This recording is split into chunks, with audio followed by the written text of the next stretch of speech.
మా హస్బెండ్ ఏపీఎస్పీలో పనిచేస్తా అన్నా కదండి. ఏపీఎస్పీలో పనిచేసే వాళ్ళ డ్యూటీస్ కూడా జస్ట్ లైక్ ఆర్మీ వాళ్ళలాగా ఉంటాయి. ఈ ఏపీఎస్పీలో పనిచేసే వాళ్ళకి పండగలు ఉండవు, పబ్బాలు ఉండవు, పెళ్ళిళ్ళు ఉండవు, ఏ ఫంక్షన్లు ఉండవు, ఎప్పుడు ఇంట్లో ఉంటారో, ఎప్పుడు డ్యూటీకి వెళ్ళిపోతారో కూడా తెలియదు అనమాట. వీళ్ళు లీవ్లో ఉన్నప్పుడు సైరన్ మోగిందంటే అర్ధరాత్రి అయినా కూడా వెళ్ళిపోవాల్సిందే అనమాట. ఒక్క మాటలో చెప్పాలంటే వీళ్ళు ఫ్యామిలీతో కన్నా డ్యూటీలోనే ఎక్కువ ఉంటారనమాట. డ్యూటీలో ఉండడం అంటే పొద్దున పోయి రాత్రి రావడమో, లేదా రాత్రి పోయి పొద్దున రావడమో కాదండి. వీళ్ళు ఎక్కువ శాతం వేరే ఊర్లలోనే డ్యూటీ ఉంటుంది వీళ్ళకి. వీళ్ళున్నప్పుడే మేము పండగల్లాగా చేసుకోవాలన్నమాట. ఈ ఏపీఎస్పీ వాళ్ళు ఫ్యామిలీతో ఉండడం కొద్దీ డ్యూటీలోనే ఎక్కువ ఉంటారనమాట. వీళ్ళు అలా డ్యూటీలో ఉండడం వలన పిల్లల స్కూల్లో చేర్పించాలన్నా మేమే వెళ్ళాలి, పిల్లలకి హెల్త్ బాగాలేకున్నా మేమే చూసుకోవాలి. వాళ్ళ బర్త్డేలో అన్ని బాధ్యతలు వైఫ్స్ మీదనే ఉంటాయి అన్నమాట. ఇప్పుడు ఇదంతా ఎందుకు చెప్తున్నానంటే ఈ మధ్య యూట్యూబ్ ఓపెన్ చేస్తున్నప్పుడు అంతా ఆర్మీ వాళ్ళ వైఫ్స్ పెట్టే వ్లాగ్స్ అన్నీ వస్తున్నాయి అన్నమాట. సో ఏపీఎస్పీ వాళ్ళ వైఫ్స్ లైఫ్ స్టైల్ కూడా ఆర్మీ వాళ్ళ వైఫ్స్ లైఫ్ స్టైల్ లాగానే ఉంటుందన్నమాట. సో అది సరే అండి, ఇవన్నీ పక్కన పెడితే ఇవాళైతే ఎగ్ కర్రీ చేసుకుందాము. ఎగ్ కర్రీకి ముందుగా ఎగ్స్ ఉడకబెట్టాలి కదండి. అవతల స్టవ్ పైన అయితే స్టవ్ అంటించి గిన్నెలో నీళ్ళు పోసి వేడి చేసుకుంటున్నాను అనమాట. నీళ్ళు బాగా కొద్దిగా హీట్ అయిన తర్వాత దాంట్లో ఎగ్స్ వేసుకోవాలి.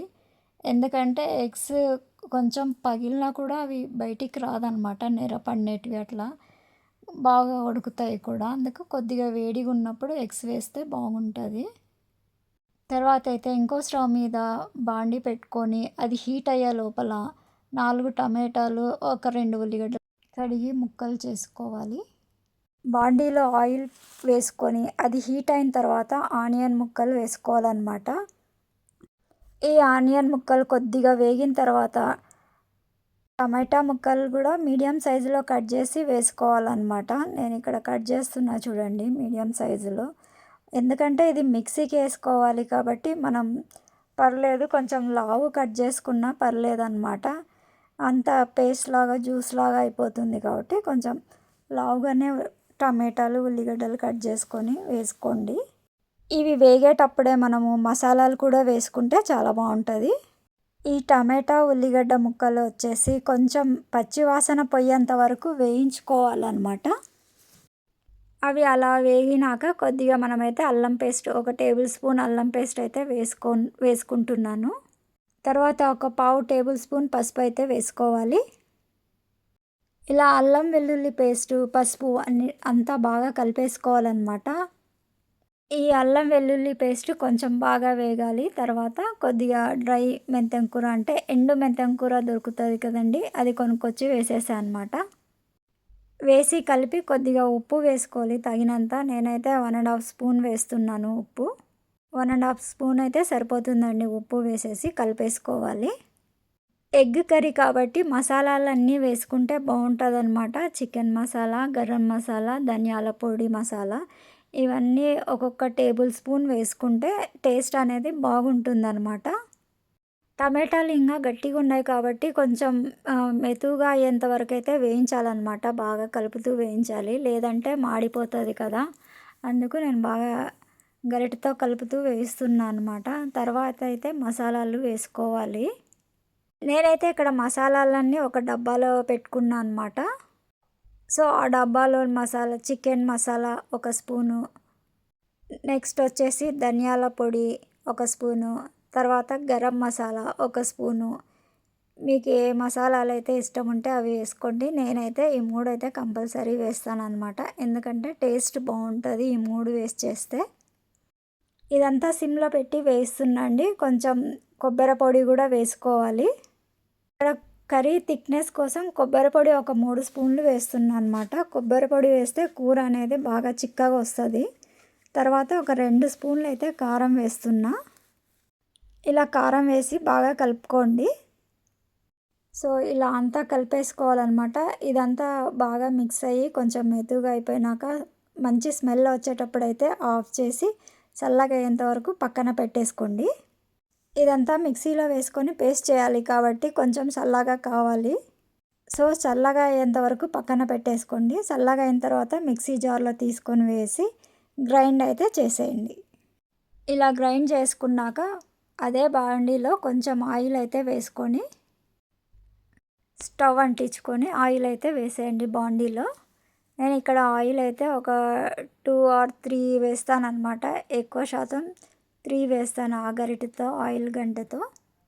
ఇదైతే కొద్దిగా హీట్ అయిన తర్వాత ఒక సగం ఆనియన్ తీసి కట్ చేసి ఆయిల్లో వేసుకొని కొంచెం వేగనీయాలన్నమాట.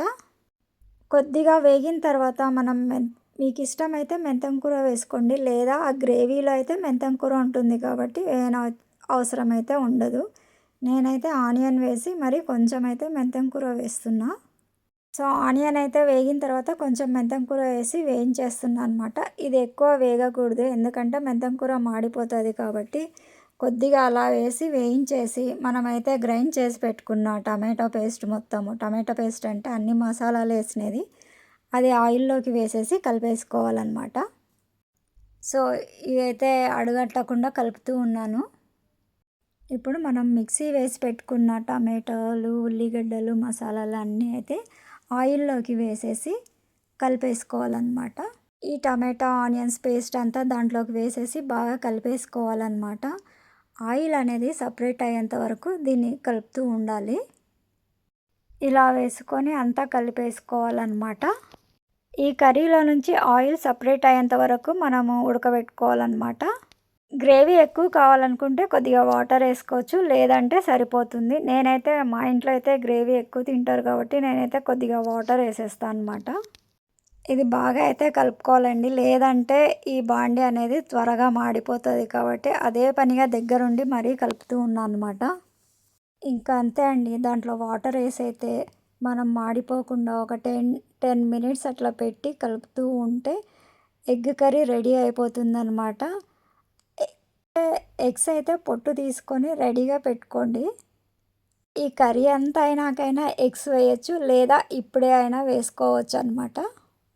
నేనైతే కర్రీ అంతా అయిన తర్వాత ఒక 5 minutes ముందు దింపుతామనంగా ముందు ఎగ్స్ అయితే వేసేస్తాను అనమాట. సో అలా మాటికి మూత తీసి కొంచెం కలుపుతూ ఉండండి, సిమ్లో పెట్టండి ఎందుకంటే మాడిపోతుంది. సో ఎగ్స్ అయితే వేసేస్తున్నా అనమాట. ఇంకా అయిపోయిందండి, మనది ఎగ్ కర్రీ రెడీ అయిపోయింది.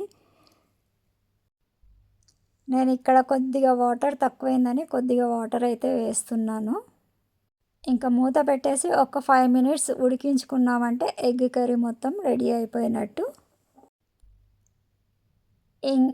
ఇంకైతే ఎగ్ కర్రీ సర్వింగ్ బౌల్లోకి తీసేసుకోవచ్చు.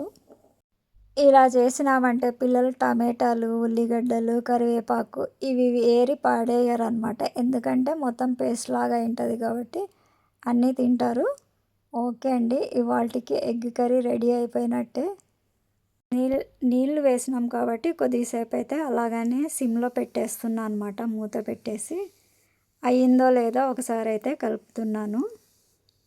అయిపోయిందండి ఇంకా కూర. మనం సర్వింగ్ బౌల్లోకి తీసుకోవాలన్నమాట.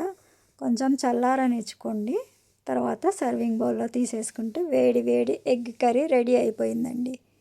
బాయ్ అండి.